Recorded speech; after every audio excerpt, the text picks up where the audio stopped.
Of those 10 things you've mentioned, could you now tell us which is considered to be the most serious and sinful act which invalidates the fast? The act which is the most sinful and most serious amongst all of them which invalidates the fast, it is sexual intercourse. That when you have sexual intercourse and when the two private parts meet, then your fast is invalidated, whether ejaculation takes place or not. And you have to repent for that. You have to complete the fast for that day and you have to make it up later, and you have to pay a penalty, that's kafara. According to the Sahih Hadith, in which a beloved Prophet said, it's mentioned in Sahih Bukhari, volume number 3, in the book of fasting, Hadith number 1936, where a man comes to the Prophet and says that I am ruined. Oh Prophet, I am ruined. The Prophet says, what is the matter? The man says, I had sex with my wife while I was fasting. So the Prophet says that, can you free a slave? So the man says, no, I cannot.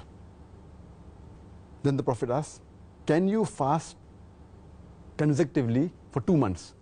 Can you fast continuously for 60 days? The man says, no, I cannot.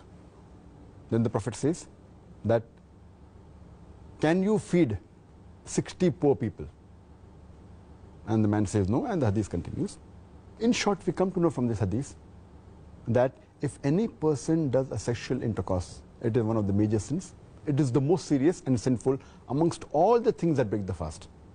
The person who does this sin, he should immediately repent to Allah subhanahu wa ta'ala and ask for forgiveness. He should complete his fast for that day and make up for that fast later on after Ramadan. And he has to pay a penalty, and the penalty we come to know from the hadith is that he either frees a slave if he can, if he does not have the money to free the slave, or he cannot find a slave to free, then he should fast for 2 consecutive months. Fast for 60 days. If he cannot do that also, then he should at least feed 60 poor people. And these are the 3 options that have been given for a person to pay as a penalty, as a kafara. But if a person can do the first thing, he should not jump to the second or the third. The first is freeing a slave. If he cannot do that, if he doesn't have the money or cannot find a slave, then he can go to the next option, that is fasting consecutively for 60 days. If he cannot do that, if he is unable to do that, continuously fasting for 60 days, if he fasts for a few days and then one day he doesn't fast, he should start again. He should fast consecutively for 60 days. If he doesn't have the capacity to do that, then what he can do is he can feed 60 poor people. And each poor person should be fed with approximately half sa. Each sa is equal to 3 handfuls of outstretched hand of wheat. So half sa per person, or the food that is there of the land. So 60 poor people you should feed. This is the kafara, the penalty for a person who breaks a fast by having a sexual intercourse. The amount of food, just to clarify that, for my own benefit, if you like. Do you think that that's equivalent to about a day's food, approximately? Yes, in short, it should be a day's food that's normal in that land. It may change in America, it may change in UK, it may change in India. But at that time, it was like one of these says that one man requires half sa of meat.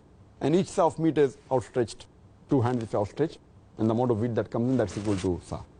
So half of 3. The other hadith says that 1 mud of meat, that is equal to 1 outstretched hand of wheat. The other hadith says that equivalent to fill a poor man's appetite, his stomach. So in short, you should feed a poor person, 60 poor people you should feed, approximately what is the food of that land that you should feed him. And if you can't find people in your land who are poor, then you look for the nearest place, or? Yes, anyway. And that's difficult in today's world that you cannot find 60 people to feed. I don't know any place in the world where you cannot find 60 people to feed. It may not be a locality, but if you just go to the next locality in your city, surely, in your country, surely you can find. I wish to Allah subhanahu wa ta'ala may that time come. Ameen, ameen. Which will come, inshallah. Inshallah, inshallah.